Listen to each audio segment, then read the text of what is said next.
So today is Baltimore Comic Con, so I'm super excited. Love Baltimore Comic Con. We have a love-hate relationship. It's very close, but I never make a profit. So let's try to break the mold today, right? Let's try to break the mold this weekend. Make a profit. Let's start from the beginning. Okay. So Friday, I got up early. Got up 8. So the convention didn't open until like 1. So I had plenty of time. Like I said, the convention's only like 15, 20 minutes from my house. So I had plenty of time.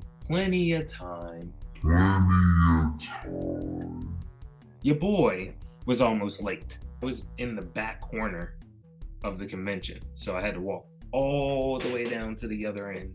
I found my table right there. It wasn't, and I think it only took me like 10, 15 minutes. I was like 10, 15 minutes into it, and I had everything set up, which is fine because Baltimore Comic Con is huge. There are so many vendors, so many people. This time, it was set up better. Because last year when I did it, let me tell you, I don't know what kind of setup they had last year, but I kept getting lost. Every time I would just move for a second, I would be like, where the hell am I? This year they had it set up really, really good. I had no problem finding any of the areas I needed to go to.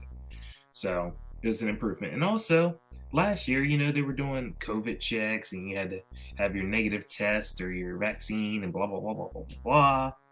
This year, they didn't do any of that. They said, hey, look, you're on your own. So you got in faster. The day was very slow Friday, but I expected it because convention doesn't start till 1 and people are still at work. People are at school. So it's like, what I usually do on Friday is I try to network with the people that are around me. So the people that were next to me, they were really cool. They had a comic called The Buffalo Soldier, which I got from them. Really good story, really good characters. And, I just chatted up with them. It was a nice family of people. And they were really fun. They were funny. They were entertaining. They helped the time, and they kept getting sales. They kept getting sales on Friday, and I'm like, oh, it's just Friday. No one's gonna be around that much, so it's all good because it's just Friday. They're still getting sales. They were still getting sales, and I'm not even gonna act. You know what? I was jealous. Hell yeah, I was jealous. Okay. I got 4 sales, I think, on Friday. And then every time I looked over at their table, there was someone standing there about to buy their comic. And I was annoyed. And then on my other side, it was Miroku-con. It's a new convention that's going to be coming next year that is going to bring anime and manga and stuff back to Baltimore. As you know, Otakon has moved to Washington, D.C., and they're not coming back. So we kind of have like a void of manga and anime stuff. So it was a promotion table, basically, promoting that convention. I sat between them, talked to them, got some cosplay pictures, networked. Friday went by really quick because started at 1, closed at 7. And the majority of people didn't come until like after 4, and it really wasn't that many. It was kind of a slow day. A lot of people didn't make as much as they could have. Saturday's your day. It was a lot better Saturday. I sold out of my comics. It was great selling out of my books. Like, the prints are fine, but they're like fan art. So it's like, I kind of expect fan art to sell. But, when your original works, they sell out, you're like, yeah, give them a little ding. Yeah. I think if I would have had more books, I would have made more money. Baltimore Comic Con, more people are looking for traditional American superheroes, or they're looking for an original comic or manga or whatever an original literature piece. So, when I sell out of my books and the only thing I got are prints that are basically fan art, it didn't sell as well. I did sell some. I sold out of some stuff, but it wasn't as good. But Saturday was great.